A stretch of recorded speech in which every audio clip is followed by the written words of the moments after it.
My first experience with Monster Hunter was the demo for Monster Hunter 3 Ultimate. I never played a game like it before. I mostly played Super Mario and crappy mobile games. I remember fighting Legampi with the dual blades. It was a different experience than what I was used to. It was the hardest game I played at the time, and I remember carding a lot and failing the quest many times before I finally killed him. I don't remember the time, but it was at least 35 plus minutes. And that feeling when I did kill him was the best feeling I ever experienced. I felt on top of the world. I immediately tried out the hard fight, which was against Plessia. I wasn't prepared for the underwater combat, so I ended up not trying when I saw him jump in the water. Fast forward to 2018 and World was released. I pre-ordered the game and was shocked how much fun the game was, how much they improved some of the mechanics. They added quality of life improvements, living breathing environments, and some other features I felt were missing from previous games. And even though I put less than 700 hours between the base game and Iceborne, Monster Hunter World is my favorite Monster Hunter game, with Monster Hunter 3 Ultimate coming in second. But MHW is not a perfect game. There are flaws, some major and some minor, and some only the veteran hunters will see. The game was received well, earning a 7.7 user score and a 90 Metascore on Metacritic, and I think MHW earned every point it got. I can't really tell you what score I would personally give the game, as it's a mixed bag. There are some features that I didn't like, and others that I loved. So instead of going on review sites and giving it a score there, I decided to make a video going in depth about my thoughts and feelings about the game. But before I start, please do not correct me if I say a monster's name wrong. I'm going to be pronouncing the names the same way they do in game. So I'll be pronouncing Tigrex like Tigrex. Of course I'll be spoiling the game, so if you haven't played MHW or Iceborne, you should probably play it before watching this video. If you are interested in World but are not sure if it's worth it, yes, the game is worth it, but MHW has little story and the story just isn't good. So if you're someone who plays games to be immersed in the story and the lore, MHW is not a game for you. Also, this video is not a comparison between MHW and the previous games. I will mention them here and there, but this video is not a comparison to see which one's better. This review will be broken up into two parts, the base game and Iceborne. The video will get laggy at times. I had to use the PS4 remote play feature since I don't have a capture card. So if you see any laggy parts, it's probably my recording and not your internet acting up. Also, this video came out before Monster Hunter Rise. I know this is a weird thing to say for those of you watching before Rise is released, but I know some people are going to say, well, this was fixed in Rise, so why'd you bring it up? Anyway, that's enough rambling, let's get on with it. The game opens up with a cutscene of the Admiral, his character we'll meet later, giving words of encouragement to the hunters boarding the ship to the New World. You are heading to the New World to investigate a phenomenon called the Elder Crossing. The hunter walks around the ship and sits down at a table next to him. And I love this bit here. Watch how the excitable A-lister treats this girl next to him. Then his handler comes over and we now create our character. The character creation has been vastly improved. Long gone are the days of deformed looking humans. I named my Palico Bob because I couldn't come up with a creative cat name. Here I come across my first problem with the game, the Guardian or Defender armor. And I know it was added when Iceborne was released. The problem is it's too strong. What I mean is players who are new to the game won't know about all of Monster Hunter's mechanics, like learning how to dodge, how to roll roars. They might pick up bad habits like tanking the hit and just healing it off, not equipping decorations, and not caring about armor skills. You can't do this in Iceborne because the Defender armor is outclassed by Master rank equipment. I see what Capcom was trying to do here, giving players armor and weapons to help boost them through the base game, but it's really only meant for veteran players that already know about all of Monster Hunter's mechanics. I decided not to use it to get the full base Monster Hunter experience, and I'm in no rush to get to Iceborne. After talking to the handler, the ship starts to shake violently as it gets lifted by Zor Magdaros. He's a monster you'll see a lot throughout this game. This section here is the game's movement and camera tutorial. Now I have a small gripe about the handler's dialogue and character, but I'll get to that later. Once you get off Zora's back, you hook onto a wing drake as you fly towards ancient forests. But at the moment all is cut short as the wing drake can't carry you both, so you go crashing into some trees and landing at a camp with a map inside. I think the seeker is the one who set up the camp, but it was never made clear. You have to follow the handler who's walking very slowly back to Astera. This section here introduces the scout flies to the player. The scout flies allow the player to track monsters and will highlight important items around the map. This is one of my favorite quality and life improvements. I don't have to spend 5 minutes tracking the monster anymore and worrying about applying paintballs. It allows the player to really focus on the hunt. After following the handler for a bit, you come across a pack of Jagras. This section here is the game's stealth tutorial. I'm just gonna say it, but stealth in this game is kinda useless. I've only ever used stealth in fights like a la Treon, where you don't have a lot of opportunity to sharpen your weapon. In most areas, especially in Iceborne, don't have a lot of hiding areas anyways. You then come across a great Jagras who attacks the handler, but the field team leader comes to the rescue. You chase after it, only have an Anjanath to come and kill the great Jagras for you. Then you are introduced to Astera, which is the game's main hub. You get shown around after talking to the serious handler, the excitable A-lister, and the commander. You find your Palico at the canteen, who for some reason goes and hugs the handler, even though you're his companion, and you've known him longer. A horn blows, signifying that the council is about to start, and you get introduced to the main cast of characters. You are then given a quest to slay 7 Jagras. The field team leader directs you to your house to choose a weapon. Now I'm a charge blade main and have been since 4U. For this video, I decided to use a different weapon. I didn't know what weapon to choose, so I chose Gunlance, which I later switched out for the longsword. Monster Hunter has 14 different weapons, so you're likely to find a weapon that suits your playstyle. The bowguns allow you to stay immobile while attacking. The lance is slow but a tanky weapon. The longsword has fluid combos that chain into one another. And the insect glaive can be used to vault into the air and mount monsters.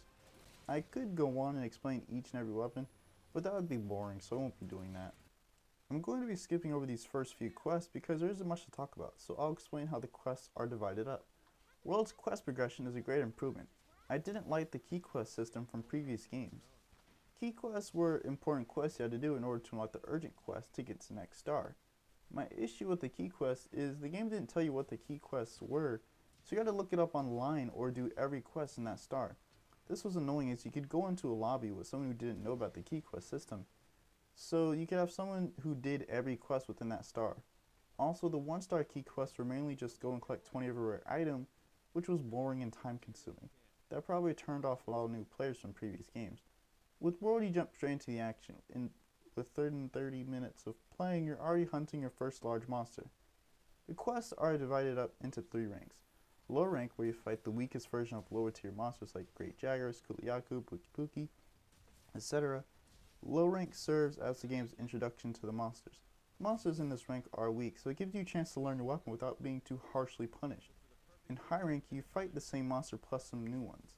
Monsters from low rank drop different materials, so you can craft high rank equipment, which is better than low rank gear, and same goes for master rank. Now, the field team leader accompanies you on an expedition where your goal is to set up another camp in order to hunt Puki. An expedition is basically a quest without a time limit. You can hunt and gather to your heart's content. Monsters cycle in and out during an expedition, so you never run out of monsters to hunt. Once you get to the campsite, you encounter a Kuliaku. I decided to wait before hunting it, as I wanted to do a few things before hunting.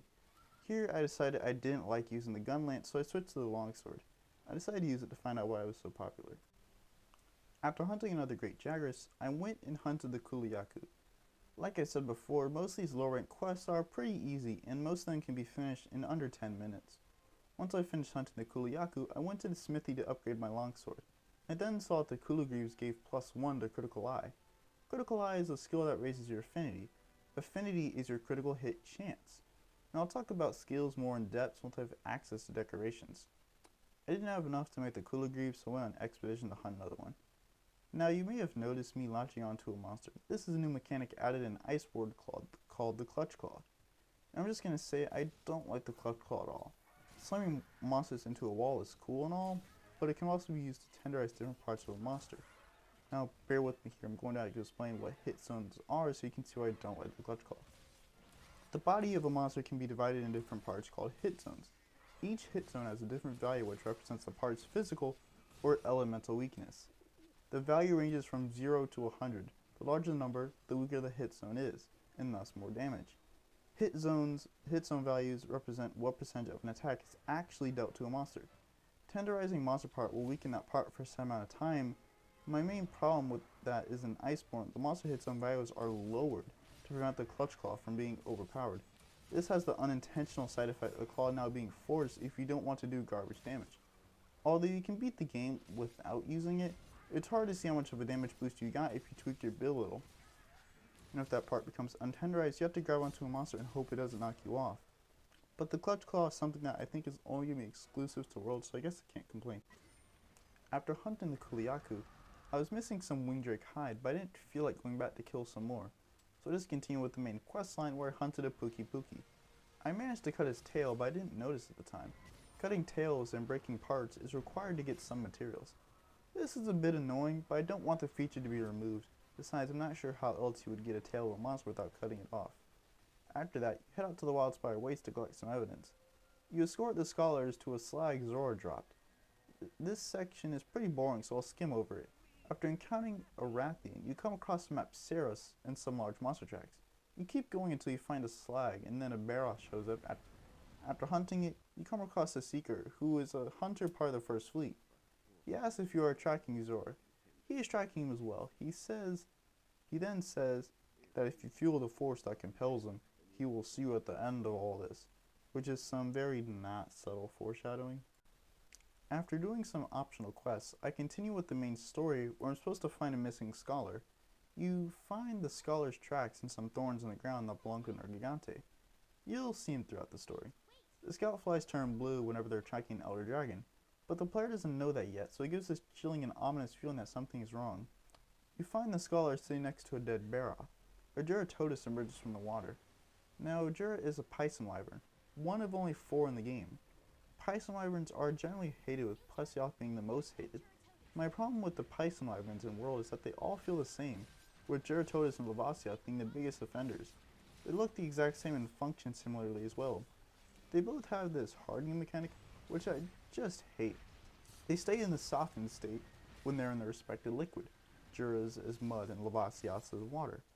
And they harden whenever they stay out of mud or lava for an extended period of time. This really limits their potential, as they can only appear in places where mud or lava is present, so Jura can only appear in like 2 areas, so you just end up running back and forth between a few areas.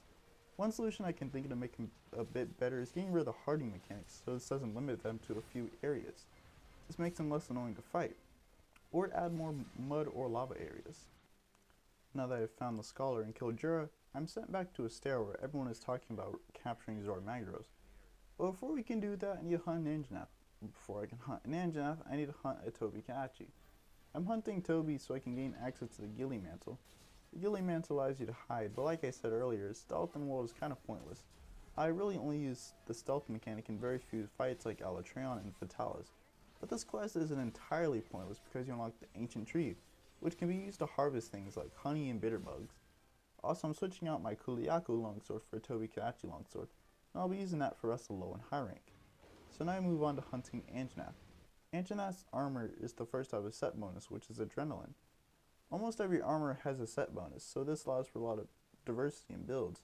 It was always fun to see what other people are using, although now everyone's running around in full Fatalis gear. So now that I've secured a stair, it's time to capture Zora Magdaros.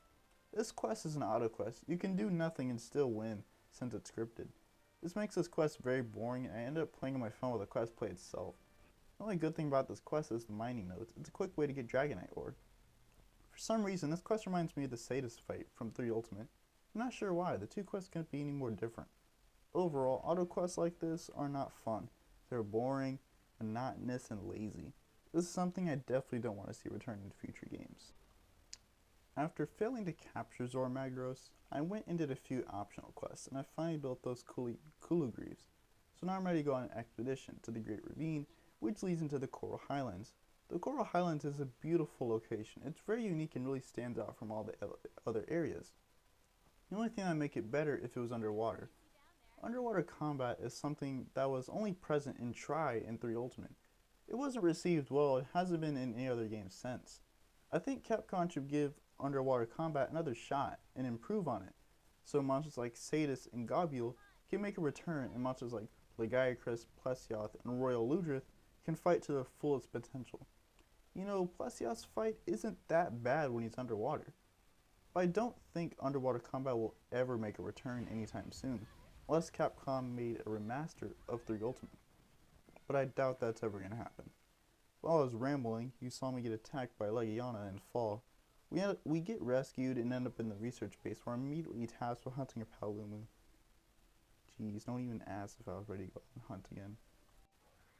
Palubu has one attack that wastes a lot of time. This is a common problem I see in World. Some monsters just waste time to the point where it's kind of frustrating.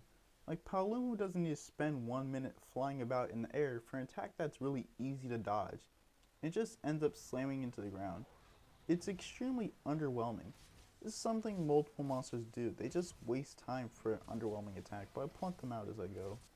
Anyway, now that Palumo's dead, I can explore the Rotten Vale, which is basically a monster graveyard. The handler and I encounter a great Gyros. The handler jumps down and tosses me some bomb pods. I said earlier that I have a problem with the handler's dialogue and character. Well, this is the problem. She very frequently jumps into danger with no weapon. This is something she does throughout the entire game. She does this because Capcom doesn't know how to introduce a new monster, so they just put the handler in a dangerous scenario and have you go and save her, which just gets annoying after a while. How can someone be so reckless? It's almost like she has a death wish. The Rotten Vale, like I said earlier, is a monster graveyard. In the vale, you encounter a poisonous gas called effluvium. If you breathe it in, you'll take damage over time. If you breathe too much in, it'll cut your health in half. This is annoying only when you're fighting one particular monster, but I'll talk about that later. Anyways, after exploring for a bit, I come across a Radaban, who is essentially a knockoff Uragan. And I thought they were the same monster, but they aren't apparently. Once he's dead, I head back to the research base where the third fleet master tells me that it would be a good idea to head deeper into the Vale. But we get attacked by Legiana. To my surprise, has ice attacks, which was totally unexpected. Once he's dead, I finally can head down to the bottom of the Vale where I can find Zora Magdaros' tracks. Now this part here confuses me. How did Zora fit in the Vale anyways? There's nowhere near enough room for him to move around. But that question will have to wait because the handler suggests we split up. But of course she gets attacked by a monster. For Christ's sakes, has she not learned her lesson yet? But this time the tracker comes to rescue. We flee back only for me to run back out and hunt him now. Odogbaron? I'm not sure I pronounced half the monster's names. But he was the most fun I had hunting a monster. I had to change my approach once he inflicted me with bleed. I saw that the foresight slash wasn't viable in this fight. He was so fast I couldn't land the roundhouse slash. I believe he's the hardest monster of low rank, as all the other monsters in low rank are slow and predictable. But once he's dead, I meet up with the tracker. We explain to her what the Rotten Vale really is, and wonder why Zora Magdaros isn't here. We go our separate ways, and I have to go seek out a first Wyverian, who knows where Zora is. Now my question is, how do you lose a track monster as big as Zora? You would think like a monster like him would be easy to find. His footprint must be massive. Before I saw the first Wyverian, I went exploring in the Rotten Vale. Here I came across a plunderer, and after giving him some raw meat, he gives me the plunder blade as a token of his appreciation. The plunder blade is a palico gadget that allows your palico to steal from monsters, like materials. This is a feature I love mainly because it's hidden. I like when a game rewards player for exploring and being thorough. I don't want everything to be hidden away behind something, but it's something Capcom should do more of. After that little detour, I go and seek out the first Wyverian. The scoutfly lead me to the Rathalos' nest, where I get attacked by him. I slide down a slide and see the first Wyverian. He tells me he knows where Zora is headed, but I have to prove my worth first, so I have to hunt Rathalos and Diablos. I decide to hunt Diablos first because I think he's easier of the two. While I'm hunting him, I want to talk about monster design. Monster Hunter has great monster design. You can often tell what a monster is capable of before fighting it, by just looking at it. Let's take Diablos for example. It looks like he's made out of rock, moves a bit slowly. This makes him seem like he's really heavy, so you can assume that he doesn't fly very often. Which is true, he didn't fly once throughout the entire hunt. Another example would be Gravios. He is literally made out of rock and moves very slowly, so he can only fly briefly. Of course there are outliers. Monsters like Xeno'jiiva, Kulve Taroth, Kirin, and many other Elder Dragons don't communicate their moveset very well through their design. But I think that is a fine trade-off. The Elder Dragons have amazing designs. The monsters are also based on real-life animals. For example, Puki Puki is based off the rainbow Agama lizard. He also often targets hunters using the insect glaive. As a general rule of thumb, the more the monster resembles a generic dragon, the stronger it is. Alatreon and Fatalis. If you told a person to draw a dragon, I think they would be what they would draw. Overall, World has great monster design. Each and every monster, excluding subspecies, has a unique design, especially Elder Dragons. I can't think of a monster with a bad design. Some might be better looking than others, but there isn't one single monster that I look at and think, wow, that is ugly. Now move on to Rathalos. Here I want to talk about monster variety. I think the monster variety in World isn't that good. Every monster is a wyvern. Like, did Capcom forget about their Neoptrions, Tamosaurons, Carapacions, Amphibians? Imagine fighting Narcilla in World. How cool would it be to see your nest in World? I think Capcom should add more of these monsters instead of another wyvern. Don't get me wrong, the monsters in World are cool and fun to fight, but I'd like to see a new game that only has new monsters. They can do what Game Freak did with Pokemon Black and White. Add a ton of new monsters and leave the returning monsters with the post game. I'm kinda tired of fighting Rathalos and Raytheon. I know that they're iconic and all, but they feel a bit stale now. They end up in pretty much every game, pretty much unchanged. Why not add some subspecies we haven't seen in a while, like Lucent Nargacuga, Jade Baroth, Tiger Stripe Zamtrios, and Copper Bell Ganga? I would much rather see those monsters instead of Rathalos or Raytheon. What I'm getting at here is me getting tired of some of the monsters, mainly the flying wyverns. Once I finish hunting those two monsters, I go back to see the first Wyverian, who tells me that Zora is dying and heading to the Everstream, and if he dies there, everything in the new world will die. Now you'd think he'd just be willing to give that kind of information to me. Like, what if I took too long to hunt them and Zora made it to the Everstream? He would die as well. Not sure what I expected. I mean, this is a Monster Hunter game. This series isn't known for great writing and storytelling. So after telling the commander, we set out to stop Zora and lure him into the ocean.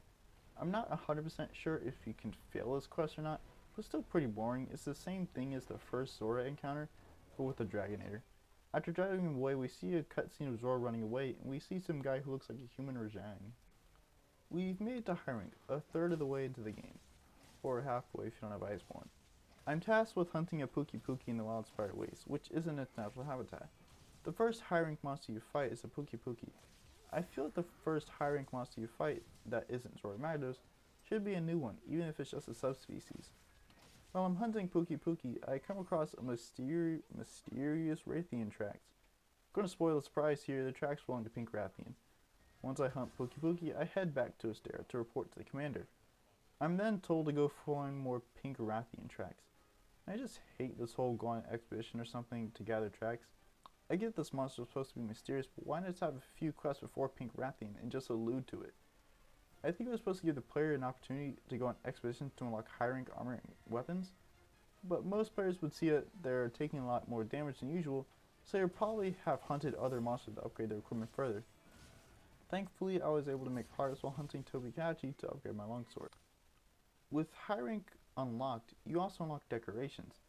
Decorations are little jewels you put on your armor to boost certain stats. They're divided into 4 levels. 1 is the smallest and 4 is the biggest. Decorations have changed a lot in World. In older titles, the decos worked based off a point system. For example, say you want Critical Eye. You have to get 10 points in Critical Eye in order to get benefits from it. There's also negative skills. I'm currently playing through 3U again. The Baroth armor that I'm wearing increases the rate that my stamina bar depletes. But in World, the point system is gone, so it's basically a min/max system. If you were new to Monster Hunter, didn't watch a guide, or have a friend help you, you most likely didn't know what decorations were, or some of the skills even did. Even if you did know what they were, the point system was never explained, or at least I don't remember it being explained. I had to look up a guide when I first played MH3U back in 2013. And if I had to look something up because something is explained, then I see that as a flaw. World's decos are tied to RNG. This is really annoying and just time consuming. I don't mind grinding, but after a while it gets tedious. On my main account I have many Mighty Bow decos, but I didn't get a single magazine or guard up jewel until 500 hours in. And I had to make that guard up jewel for the Elder Melder. Why can't we just buy decorations with Zenny? Or to not make it overpowered, have the different levels unlocked by doing certain quests, like in order to equip level 4 decos, you have to kill X amount of tempered monsters, or beat the final boss at Iceborne, or something else that doesn't require me to grind for hours upon hours. I know with the last update they added the ability to craft rare decos, but I had to kill Fatalis first before I could craft the rare decos. Most players aren't going to care about what decos they have at that point, because they already killed the final boss. While I'm on the subject of decorations, I might as well talk about charms and armor skills. Charms used to be tied to RNG, but in World you can craft them. Charms are basically decorations that can max out a stat. I think the original purpose was to help give players a little boost if you couldn't quite get 10 points. The armor skills are one of the many reasons why I love Monster Hunter. The skills allow a lot of diversity and unique builds. Other games require you to invest all of your skill points to play meta. In World, there are no skill points, so players that want to play meta sort of can depending on the decorations they have. No player has a huge advantage over other players. The thing that separates the good players and the bad players is skill. Now once they grind, well, mostly skill. Some players have even killed Alatreon with no armor. Shout out to T11 for doing that solo. I know I've been really off topic, but I'll get back to the story after this rant. World sold over 16.4 million copies, Capcom's best-selling game. A lot of those were new players and a lot of those were veteran players. I've noticed an increased toxicity in the Monster Hunter community for new and old players. Lots of other YouTubers have noticed this as well. Some of the veteran players have been insulting new players for not playing meta or carding too much. I understand it's frustrating to fail a quest because one guy carded 3 times, but instead of yelling at them and calling them bad, why not give them a suggestion for more defensive armor skills? A player isn't going to want to listen if you insult them. If you are a new player carding a lot, why not try and learn the monster before hunting it online? Monster's health will increase the more players you have, so in theory the monster is harder. All I'm trying to say is everyone plays the game differently, and everyone is at a different skill level. So don't insult someone for not playing meta or carding too much, and trying to learn the monster in single player before going online. Play how you want and enjoy how you play. Anyways, after that rant, I'm halfway done with collecting Rathian tracks. I'm tasked with hunting an Anjanath. While hunting him, I encountered a Basil Goose. He goes around invading other territories looking for the strongest monsters. I'll talk about him more in depth shortly. Once the quest is over, you have to go collect more Rathian tracks. Not sure why Capcom did this, could they not think of another way to introduce a monster, instead of running around and collecting tracks? Anyway, once you collect all the pink Rathian tracks, you're sent to the Coral Highlands to fight Pink Rathian. This Rathian subspecies has more potent poison and a harder tail, and of course, is pink. Me personally, I would have liked to see a different subspecies besides one of the rats, but that's just my opinion. I wanted to hold off my Basil Goose analysis for this one-on-one encounter, where I caught it twice in like 5 minutes. I'm hunting him here because he drops the Basil Goose talons, which can be combined with the power charm and armor charm to boost its effects. He is based on the pangolin. Just look him up if you want to see his resemblance. Basil would be my favorite monster if Seething Basil didn't exist. Basil Goose is most likely the first monster they encountered that has a theme. Basil's theme is great. It has this oh crap kind of Ray vibe to it.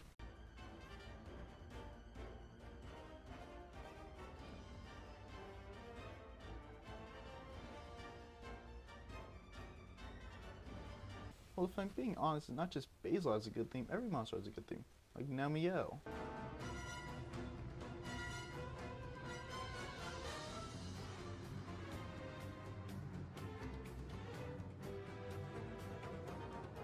Valhazak.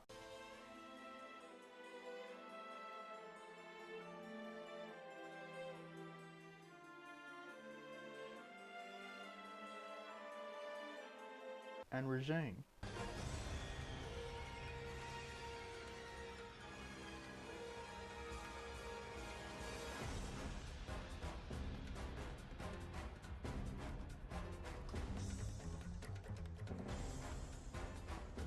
I think the monster's themes is an underappreciated part of Monster Hunter, or at least the least talked about. Like a lot of popular speedrunners will put their generic and crappy dubstep or music that tries to be epic over the themes, and I just can't understand why.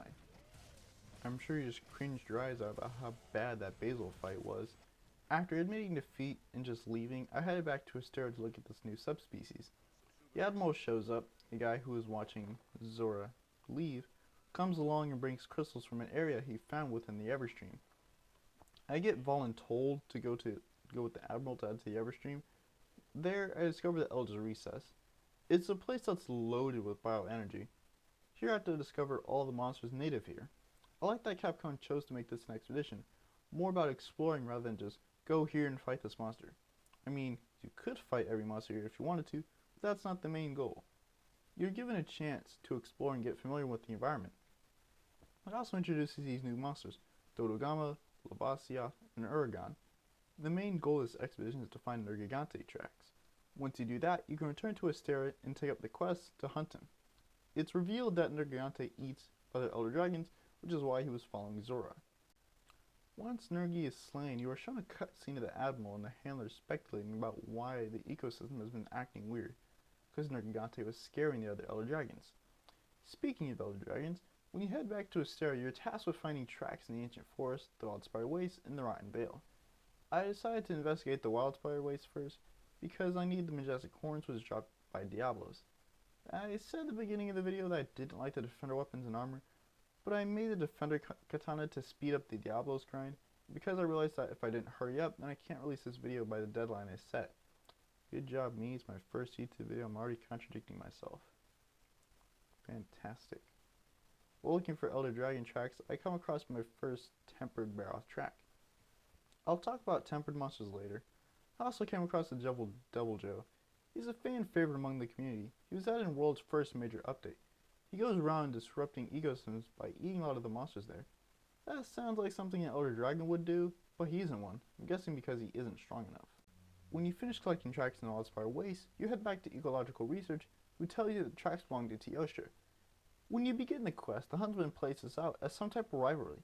Capcom missed the chance of making this quest a lot better. Like I said, the Huntsman is playing this out as some type of rivalry. He wants to see who is better.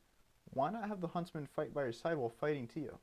Throughout the quest he talks to you. It's weird because where is he? How can he see you? Just have the Huntsman fight Tio with you. You can make him do little to no damage to avoid players relying too much on the Huntsman.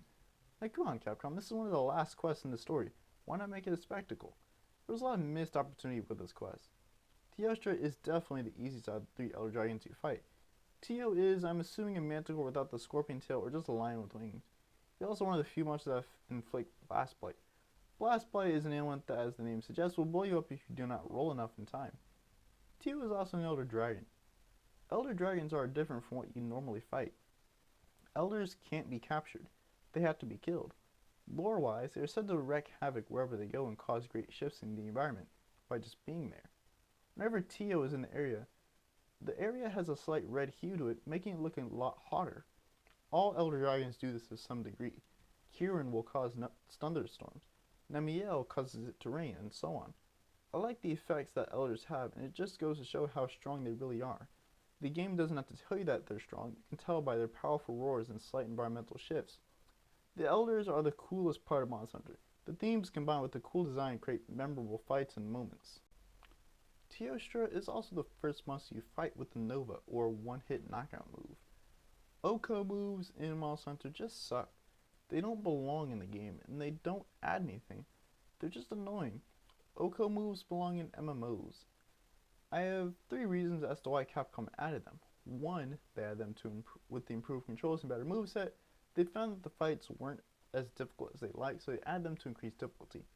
2, they wanted to make the fights more intense or dramatic. Or 3, they wanted to show players what the Frontier series is like.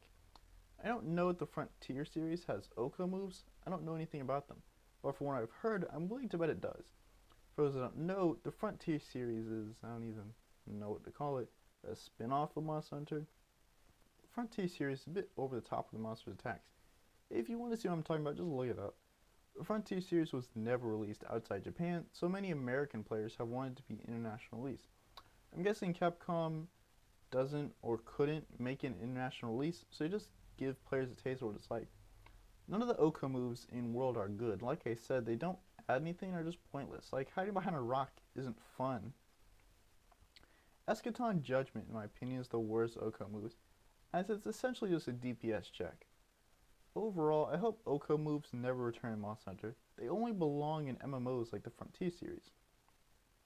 Nothing interesting happened while selecting the rest of the Elder Dragon tracks in the Ancient Forest belonging to Kushala, who was probably the most annoying monster to fight. He is a dragon made of steel who has control over the wind. He is pretty annoying if you didn't bring flash pods. If not, you're going to be waiting for him to land, so it'll just waste a lot of time. Kushala will surround himself in wind. It becomes really frustrating as you can really only hit his legs, face, and tail. Kushala has a lot of potential to be better. Like, he controls the wind, so you could have him surround himself and the player in a storm when his health is low. So you're fighting him in the eye of the storm. or he could pick up the crystals using his wind and use them as projectiles like he does in the cutscene. There's a lot of missed opportunities in the endgame. It's kind of frustrating how much wasted potential there is. Well, I mean, at least his theme is really good. It's one of my favorites in the world. His design is also really good. Once I killed Kushala, I immediately head to the Rotten Vale to kill the final Elder Dragon, Baal Hazak. Baal is an interesting Elder Dragon. He looks like a corpse. I'm not sure if he's supposed to be dead or alive. Baal has control over the effluvium. Like I said earlier, it will cut your health bar in half. This is really only dangerous in this fight. You better bring mulberries or you're dead. This is why I saved him for last. I think he's the hardest of the Elder Dragons. His theme is also amazing. There is this hint of sadness before picking back up again.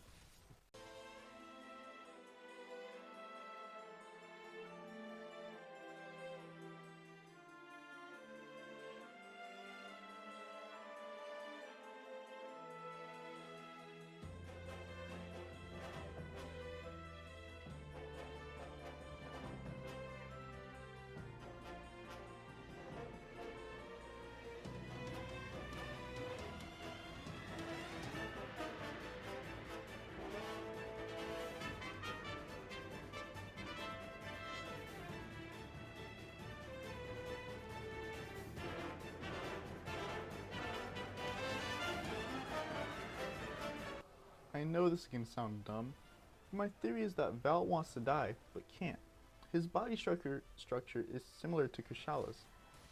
I think Val is a Kushala that came to the Rotten Vale to die, but got used to breathing the effluvium.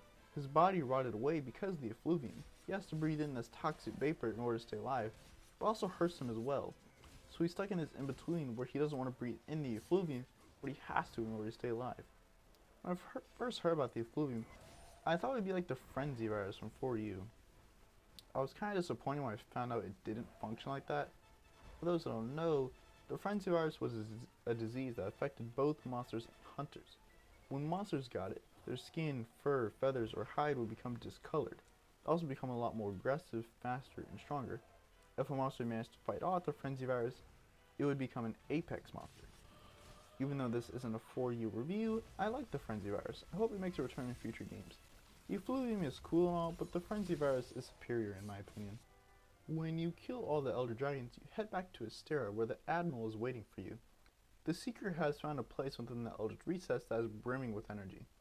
The Handler is nervous and clearly doesn't want you to go on this quest because she has a weird feeling in her gut, but I think she's just hungry.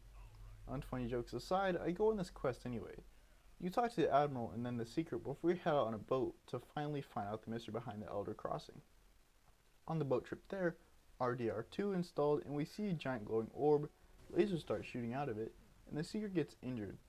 We're then introduced to the final boss, Xeno Jiva. Xeno is a great final boss.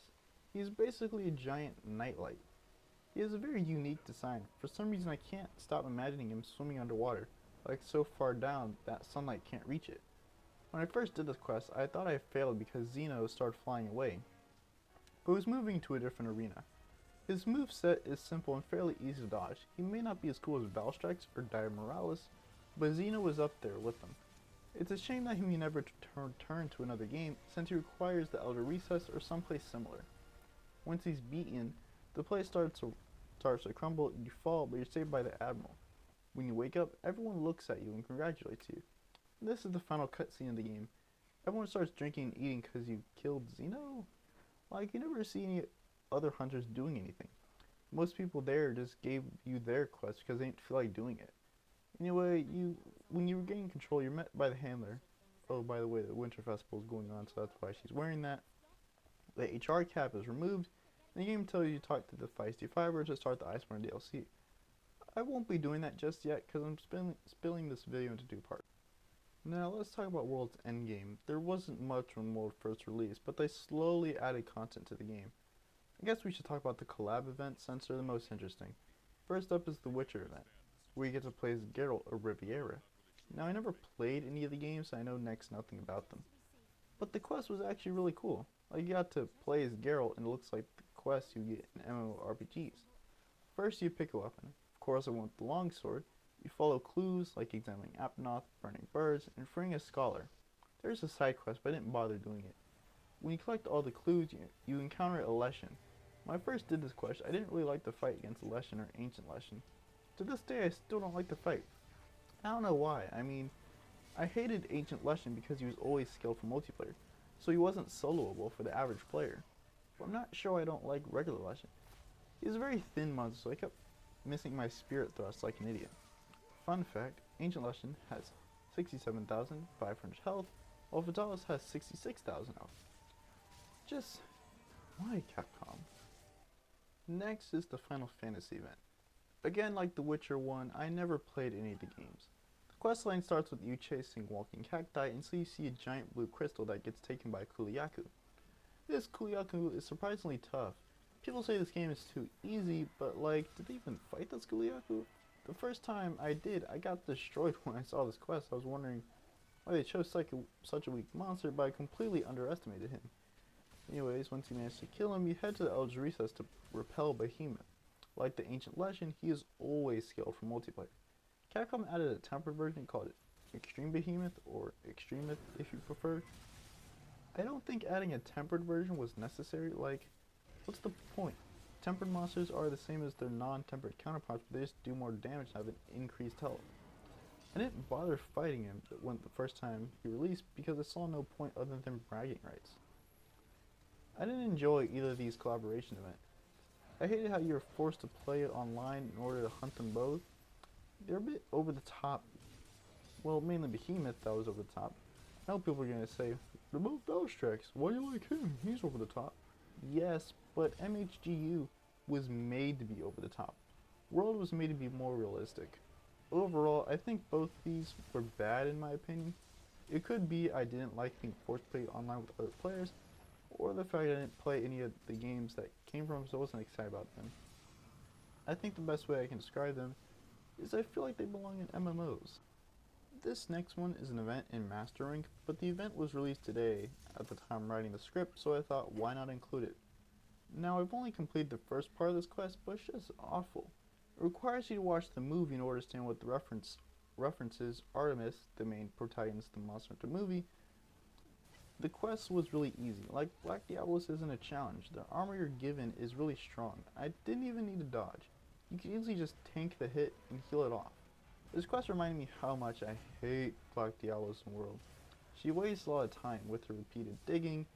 Yes, screamer parts do work, but once you run out, well, tough luck. This quest just felt like an interactive trailer.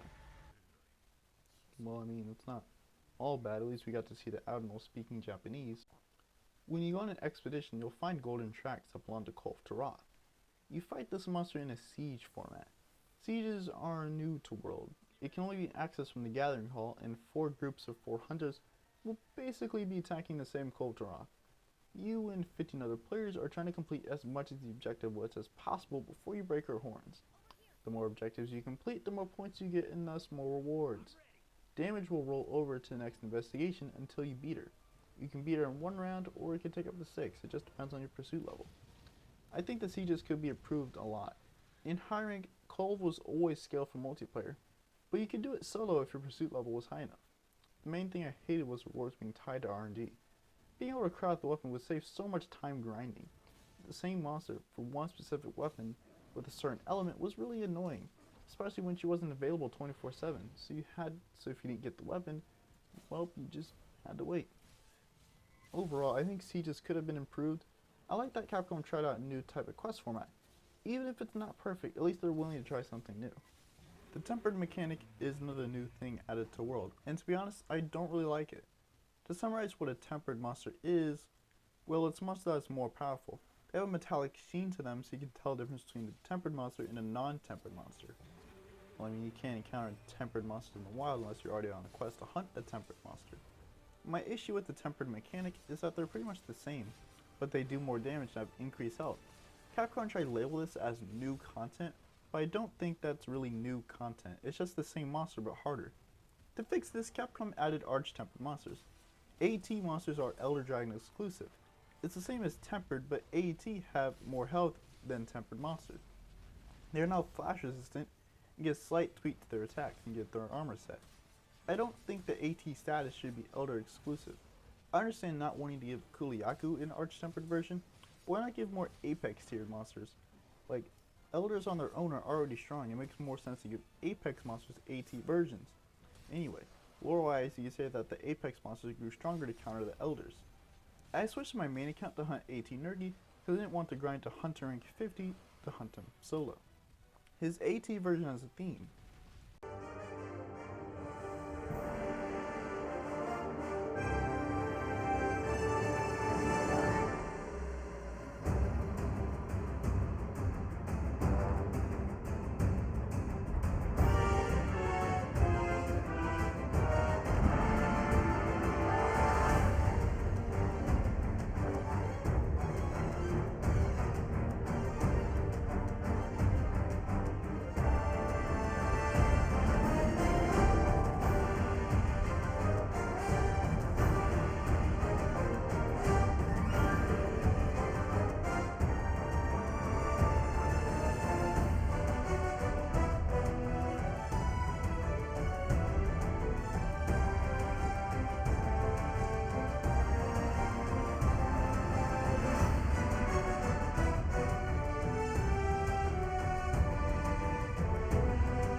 Not every AT monster got a theme. The ones that did was Nergigante and Velkhana. It's a shame that not every AT monster got a theme. I really like AT Nergi's theme, and I would have liked to see a bit more effort in the AT mechanic, like giving every monster a new theme. Like I said in the beginning of the section, I didn't like the tempered mechanic. I would like to see more effort put in the AT monsters, like giving them a new theme and creating new attacks. Fighting an arch-tempered monster should feel like fighting a subspecies. It's familiar but different. With the current AT monsters, I feel like I'm fighting the same monster but just does more damage and takes longer to kill. The first quest in this mini-story is you fighting a Teostra in the Wildspire Wastes. After that, you head to the arena to hunt a Lunastra. Lunastra is one of the worst monsters in the world. I appreciate Capcom trying to make her different from Teo, so she's not just a blue Teostra, but they overdid it with her.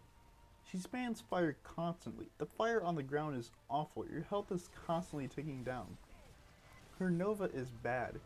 If you don't die from it, you're left with like a sliver of health, so the fire on ground will kill you. And it's not like you can run to avoid her Nova. It has wind, so you're stuck in place while she drains your health. I've seen people say, oh, just one wind resistance. That only fixes one problem. Her fight is still bad even if you run wind resist. Her fire is still there. Also, the Lunastra you fight in the arena is harder than normal. This is one monster that definitely didn't need an AT version or a Nova. This fight isn't fun at all. Like, who playtested this? What's worse is after this you have to fight Teo and Luna together. I didn't even bother to do this quest. Look at the Temporal Mantle and Master Rank. I don't need it right now. All in all, Lunastra is a bad monster. I like her theme, but that's about it. This is an example of bad artificial difficulty in World. I hope she gets improved in future games. Again, this is a monster I would expect to see in an MMO, not Monster Hunter. A lot of people have been saying that World is too easy. I disagree with that. I think World is just new player friendly. Doesn't mean it's easy. The game bothers to explain what its mechanics are, unlike older titles. And a lot of Monster Hunter's difficulty in older titles was the clunky controls. They're a lot more rigid, but in World the controls in combat is a lot more fluid and natural looking. Also, World has a lot of quality of life improvements, like how many times you've been to the camp restocking items. I bet it's a lot more than you're willing to admit. Plus, there are some challenging fights in World, like Behemoth, Ancient Leshen, and Lunastra. The people saying World is too easy often make it sound like they never cart and they speedrun every monster in 5 minutes. I've been playing since 3U, and in my opinion, World and Iceborne are harder than any of the previous games. Most of the difficulty came from the controls and the fact monsters' health didn't scale down when fighting monsters online solo. I get that the story is somewhat easy, it's only in low rank that's easy. High rank proved to be a challenge. I haven't seen as many people saying this with the Fatalis update being out, but when World was first released, I saw many people saying it was way too easy. One area that I feel like isn't strong in World is weapon design. A lot of the weapons are just bone weapons with some parts from monsters glued on. Some improvements were made in Iceborne, but some of the worst weapon designs came in Iceborne. Like, what happened to the Brachydios dual blades? They look like maracas, and for some reason Glavenus' weapons didn't make it to Iceborne. Why didn't Capcom just copy and paste weapons from MHGU to World? Look at this Glavenus switch outs, it looks terrible. The quality of life improvements in this game is one of the main reasons I love this game. Everything has been improved in one way or another. The scout flies replaced the paintballs. There are no longer loading zones between each area. Your pickaxe and bug net are infinite, so you don't have to worry about them breaking or forgetting them. A training room was added, so you have a designated place to practice your weapon. You can dodge backwards. Gunner and Blademaster armor aren't separate anymore, so you don't have to make two sets. Some monsters will no longer attack on sight, so it feels like they have a purpose in life other to be killed by you. Although some monsters like Rajang attack on sight because he's territorial. The list goes on and on. All these quality of life improvements are great, but the one I don't like is the ability to restock infinitely on items. A key part of a successful hunt was making sure you're prepared. The ability to restock on items is overpowered. This goes hand in hand with the defender armor. Capcom pretty much encourages players to just tank the hit and heal it off, as players can just easily farcaster back to camp and resupply. Preparation was key part of the hunt. Sure, it was a bit annoying to go on a quest and realize you didn't bring enough items, but that frustrating experience made you in the future double check that you brought enough items. The ability to restock on items is a feature I do not want to see return, as it makes the hunter too overpowered. World is a fantastic game. In each game, Capcom continues to wow and amaze me. Capcom adds things to keep each game feeling fresh without drastically changing the core game. They often add things I didn't even know I wanted. I try not to get my hopes up too high because I know Capcom could make a bad game, but so far they haven't. I haven't played Freedom Unite or anything older than 3U, but I'm willing to bet those games are amazing too. Sure, you could say that World is too different, but if every Monster Hunter game was the same, you'd be saying the series isn't changing enough. Overall, I was amazed at what World accomplished. Iceborne was just as good. These games can be played for hundreds of hours or even thousands of hours, and it never gets old. I'm excited for Rise's release. I'm sure it'll be just as good as World or even better. Only problem is I need something to do while waiting for Rise. Guess I could speedrun the whole game, because that's something people do. Who knows, maybe I'll go for world record. Anyway, I'm not sure how to close out this video, so subscribe, I guess. Part 2 might come out before Rise, but I'm not sure. It just depends on how well this video is received.